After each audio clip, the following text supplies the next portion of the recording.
Want to know why? Ask how. Howard the Humongous. We've reached a turning point that endangers our democracy, and no one seems to see it. Here's the story. On 545 radio stations a few nights ago, George Noory, the host of the show I've done 285 times, Coast to Coast, asked a simple question. The Mueller report has proven that Donald Trump and his campaign did not collude with the Russians, said George. The game is over. Trump has won. Why won't the mainstream media stop harping on the Mueller report? The answer is simple. Because none of the shoes have dropped yet. We don't have the Mueller report. We have never seen a word of the Mueller report. And we don't know what it says. What we do have is a 4-page letter that purports to tell us about the Mueller report. We have the Barr letter. And the Barr letter is highly suspect. Why? Because on June 8, 2018, William Barr sent a 19-page memorandum to Deputy Attorney General Rod Rosenstein, hoping it would get to President Trump. Barr was angling for the job of Attorney General. How would Barr manage to get the president's attention? By writing one of the most dangerous documents I've seen in modern American politics. By agreeing to be everything that Jeff Sessions was not. By promising to be the president's virtual slave. And Barr put this in terms of the Constitution. In essence, he said that the Constitution gives the president almost dictatorial powers. Wrote Barr about the president, quote, "He alone is the executive branch. As such, he is the sole repository of all executive powers conferred by the Constitution." Remember when Donald Trump said, "All you really need is me"? Barr said Trump was right. What's more, a special investigator like Robert Mueller does not answer to an independent judicial department, said Barr. Mueller answers to the president, and to the president only. Explained Barr, the full measure of law enforcement authority is placed in the president's hands, and no limit is placed on the kinds of cases subject to his control and supervision.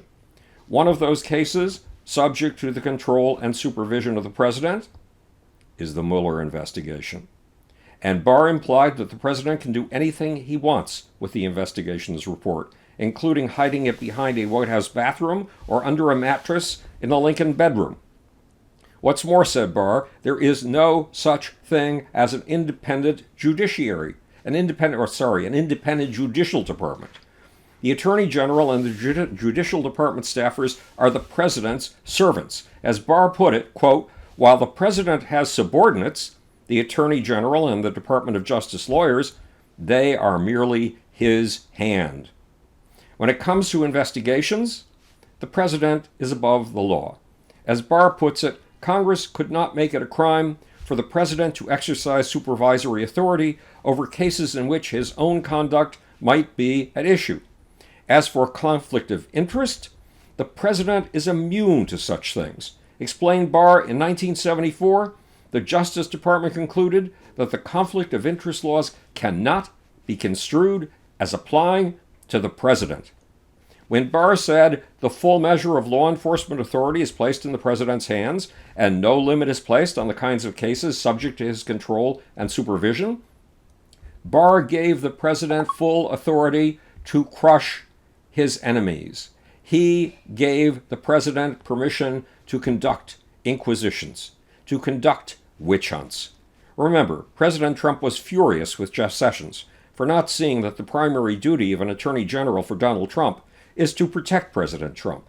And what's more, President Trump was furious at Sessions for not going after the president's foes, Hillary Clinton, Andrew McCabe, Bruce Orr, Nellie Orr, and the other alleged deep state plotters who President Trump and his followers are convinced were plotting to torpedo Trump from the beginning. Not to mention Barack Obama. Remember the cries of lock him up, lock him up, lock him up? In essence, in his memo, William Barr implied that he would use the Justice Department to attack the president's opponents. So in the eyes of Democrats like me, William Barr's letter supposedly giving us the results of the Mueller report, is likely to be just whatever the president wants it to be, not a genuine summation of the Mueller report, but a cover-up. There's more, and it's extremely important. William Barr's letter to the public about the Mueller report says the Mueller investigation concluded that there is no criminally prosecutable behavior in Donald Trump's relations with Russia. No criminally prosecutable behavior.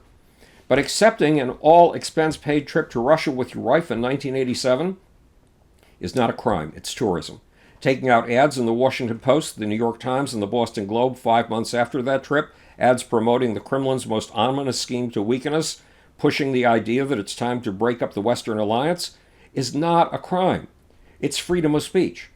Being bailed out of bankruptcy by $2 billion of Russian money laundered through a German bank in 2008 is not a crime. It is taking out a loan. Working to put together a Trump Tower for over 30 years is not a crime. It's entrepreneurship. Lying about it during your presidential campaign is not a crime. It's politics. Removing a plank from the Republican Party platform that condemns the Russians for taking over Crimea is not a crime. It's leadership. Sending your future national security advisor to the Russians to explain that you plan to lift the previous president's sanctions the minute you get into office is not a crime. It's building an international relationship. Calling the Russian foreign minister and the Russian ambassador to your White House office after you've taken power, calling them into the Oval Office to tell them with great glee that you've just gotten rid of an FBI director who was a thorn in their side, is not a crime. It's diplomacy. Working to break up NATO is not a crime. It's foreign policy. Repeating Russian arguments on international affairs directly out of a Russian propaganda outlet, RTTV, arguments riddled with claims that your intelligence heads could have told you were false if only you would have listened to them, repeating that claim, that propaganda, while you are in the Oval Office as if it's your own brilliant insight, is not a crime. It is freedom of thought. Meeting the head of one of your nation's greatest enemies without any staffers or note-takers, but allowing the Russian press and note-takers in other words, giving Putin the upper hand, is not a crime. It's relationship building. Saying to an audience of press people with Vladimir Putin by your side that you believe Putin and you do not believe your own 17 intelligence agencies is not a crime. It is thinking outside the box. And giving up massive military exercises to appease Russia's ally Kim Jong-un, then topping it off by stopping new sanctions against North Korea, all without getting anything of substance in return, is not a crime. It is the art of the deal. The real question is not whether there was collusion. It's not whether Donald Trump has committed crimes. It's whether or not Donald Trump is under the influence of a foreign power that wants to do us in. And it's something else. It's whether Donald Trump is about to start a Stalin-like purge, whether he is going to go on a rampage to lock up his enemies, and whether he is going to let his admiration for totalitarians run amok. To figure that out, look at two more of President Trump's actions. When the Barr letter emerged, Donald Trump said that it proved the Mueller report could find no collusion with the Russians. No collusion. What's more, he said that those who had attacked him were guilty of treason, an offense punishable by death. But treason is a crime against the American nation, not against a controversial president. Trump demonstrated just why he loves Vladimir Putin, Xi Jinping, and Kim Jong-un so much. Like Putin, Kim, Xi, and Kim, Trump has made the Louis XIV mistake. Louis XIV said, "L'État c'est moi," the state is me, and I am the state. Rodong Sinmun, the news outlet that expresses the views of North Korea's dictator, Kim Jong-un, says the leader is the center of the life of the popular masses and the top intellect. The leader personifies the interests of the popular masses to the maximum. In other words, everything in Korea belongs to the people. But Kim Jong-un is the people. L'État, c'est moi. The president thinks that investigation of him is treason against the state because he, Donald Trump, is the state. And William Barr pumps that feeling up to the max. To repeat, Trump is revealing totalitarian tendencies. Meanwhile, what has happened in the world around us? While Trump was distracting us with hints of an upcoming traitor hunt, what was happening that a real commander-in-chief should have had his eyes on? While Trump was talking traitors, Xi Jinping, the autocratic president of China, was visiting Italy. Xi was pushing a $20 trillion international infrastructure upgrade called the Belt and Road Initiative, a next-generation transport corridor that will use high-speed rail and a new generation of megatankers to link 65 nations and 4.4 billion people. A transport corridor that will spread Chinese ways of doing business, Chinese goods, and even Chinese law straight across the globe. A transport corridor that could make China the leading nation on Earth. The Chinese already own or control 29 ports from Africa and South America to Long Beach, California, including the port of Piraeus, the ancient port of Athens, the port of the city of Socrates, Aristotle, and Plato, the port of the city that started Western civilization. While we were quibbling about collusion, Xi inked a deal to get another toehold in Western Europe's vital Mediterranean Sea, a deal to take over the Italian port of Trieste and add it to the Belt and Road. How did Xi pull this off? A year ago, the Italians elected a coalition of nationalists ruling parties that are pro-Vladimir Putin, parties that are seemingly soft on the axis of evil, soft on the anti-American alliance that includes Russia, China, North Korea, Iran, Syria, Venezuela, and Cuba.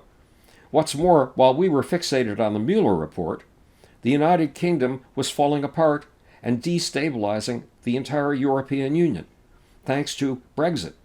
And who was behind Brexit?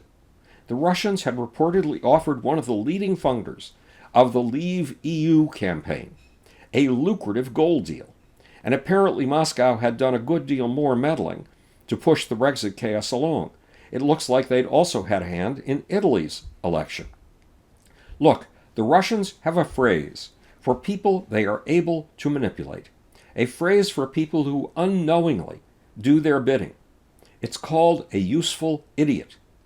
The same Russian cyber war tactics that may have placed a pro-Putin useful idiot in America's White House were apparently behind the scenes roiling the partisan strife that brought Brexit to a referendum, that gave the movement to exit the European Union its majority, and that put pro-Russian and pro-Chinese politicians into the top leadership positions in Italy.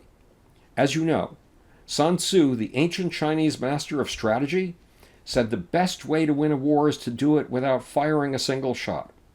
North Korea's Kim Jong-un has said the same thing. And that's what Vladimir Putin and his axis of evil are doing. What's more, they've been helped along by our fascination with Trump. That fascination has kept us too busy to see the big picture, a big picture that threatens our downfall. One last thing, and then I'll leave you alone. Donald Trump's real problems will begin if his critics in Congress conclude that one of the dozen or more instances in which Trump has done exactly what Vladimir Putin wished may be the very thing he is accusing his enemies of: treason. Democrats are convinced that the dozen or more instances of potential treason are hidden in two places: plain sight and the unreleased Mueller report.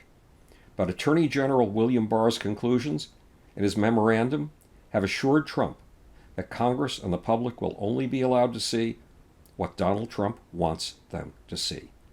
In that memorandum, William Barr says just what the president says, that the Mueller investigation is a hoax. Here are Barr's exact words. Let us say that an outgoing administration, say an incumbent U.S. attorney, launches an investigation of an incoming president. The new president knows it is bogus, is being conducted by political opponents, and is damaging his ability to establish his new administration and to address urgent matters on behalf of the nation. It would neither be corrupt nor a crime for the new president to terminate the matter. Yes, Barr agrees with President Trump that this whole Russia thing is a hoax, or to use Barr's word, it's bogus. And William Barr is now the Attorney General of the United States. Here's the bottom line.